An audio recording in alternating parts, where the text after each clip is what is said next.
Okay, big things Kentucky. Ozon Mitchell here with Coach Mcpeek. Today you got a big game today, Coach. Seems like you've been running the city here lately. Do you see this being a continuance of what y'all been doing and what y'all been practicing? Yeah, I mean, obviously, Bryan Station, Coach Hawkins has done a great job. Obviously, coming off a state championship appearance last year, and he's done a good job. You know, they got athletes like we do on this side of town in Lexington, and it's going to be a good ball game. Obviously, we're playing on Saturday at noon for a reason because it's a special game. So, we're going to have to come out and play better than we did last week. That's for sure.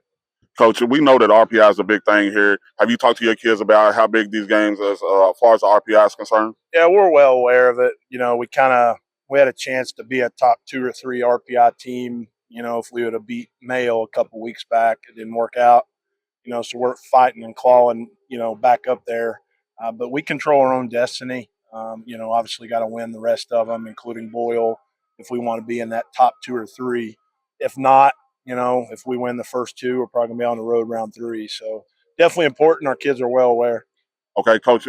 We've noticed been some miscues here the last couple of weeks with some unsportsmanlike conduct penalties, and especially the center quarterback snap. Has that been? Have y'all been working on that, or have you been?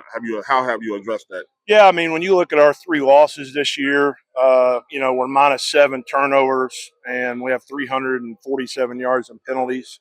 Now, 200 of those are at Manual. So, we are in charge of the extracurriculars. So that's something that we've really addressed. And I don't necessarily coach it that way, but it is stuff that kids deal with, and that's kind of off the field. And that's something that we got to continue to discipline and manage. We got to play within ourselves today because it's a highly emotional game. And then obviously turnovers. You know, that's an equalizer in the game of football. It is in the NFL, college, and high school. So something that we got to really focus on. But when you look at the 3 losses, that's really the 2 indicators. Okay. This is my last question. You've had a couple guys out the past couple weeks, and you having some returning. Yep. Can you tell me about the 2 kids, especially Bunts, Logan and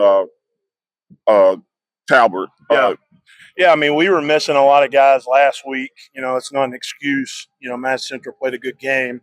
But we had we had 3 or 4 guys missing defensively. Obviously, Darion has been out all year, so we've kind of had to manage offensively without him. You know, I don't expect him to come out today and be what he was last year. He was our best player last year on our whole team, in my opinion.